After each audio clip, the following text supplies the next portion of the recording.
Break के बाद स्वागत है आपका।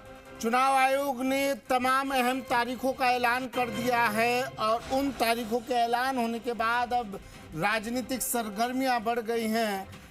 अब जारी होगा बयानबाजियों का दौर। सीपी जोशी तो बोल ही गए, अब एक एक करके अब हो सकता है पीसीसी चीफ गोविंद डोटासरा का थोड़ी देर बाद बयान आ जाए और फिर तमाम नेता चुनावी मैदान में अपने अपने हथियारों के साथ, बाणों के साथ आ जाएं, उतर जाएं।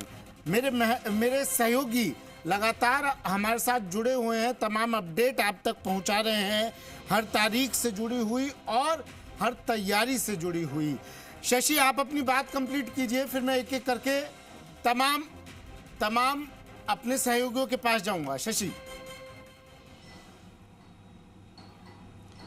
देखिए सुमित, संक्षेप में बताते हैं। जो 7 चरण हमने दर्शकों को बता ही दिए। पहला चरण है जिसमें 102 लोकसभा सीट में चुनाव होंगे और 21 राज्य इसमें शामिल हो जाएंगे। 19 अप्रैल की तारीख रहेगी। दूसरे चरण में 89 संसदीय क्षेत्र हैं, 13 राज्य होंगे। 26 अप्रैल को ये वोटिंग होगी और इस 2 चरण तक राजस्थान के सभी 25 लोकसभा सीट पर चुनाव हो चुके होंगे। तीसरे चरण में 94 संसदीय क्षेत्र, 12 राज्य और 7 मई। और जो हम बात कर रहे थे अक्षय तृतीया की, तो राजस्थान के लिए घबराने की बात नहीं है। अक्षय तृतीया 10 मई को है और 10 मई से 2 दिन पहले और 2 दिन बाद तक कोई भी पोलिंग डेट नहीं रखी है।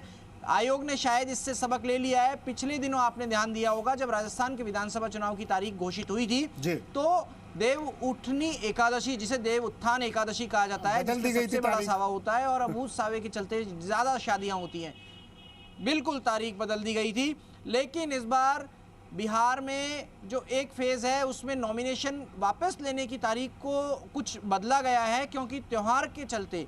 और मेरे ख्याल से ये बदलाव बिहार में ही है केवल। और बिहार, उत्तर प्रदेश और बंगाल, ये 3 राज्य ऐसे हैं जिनमें सबसे लंबी चुनाव प्रक्रिया चलेगी। पहले चरण से शुरू होगा और 7वें चरण तक इनमें वोटिंग होगी।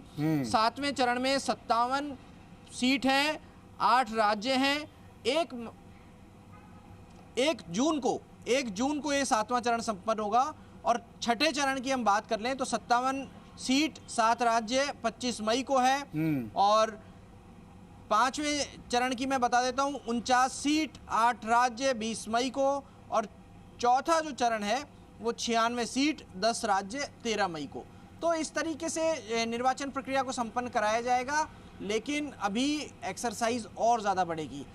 वीवीआईपीज के स्टार प्रचारकों के दौरे और ज़्यादा तेज होंगे। लेकिन जो आयोग की नसीहत थी कि आप ऐसी भाषा बोलिए कि दूसरे को चोट ना पहुंचे, निजी जीवन के ऊपर टीका टिप्पणी मत कीजिए, बैर ना आए, क्या इस पर अमल किया जाएगा राजनीतिक दलों द्वारा?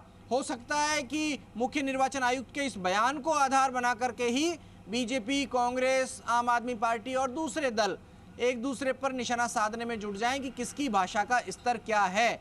लेकिन आईना दिखाते समय विडंबना यह है कि आईने के एक तरफ रंग होता है और एक तरफ अक्स दिखता है। आईना दिखाने वाले को खुद का नहीं पता चलता कि वो क्या कर रहा है। जी सुमित।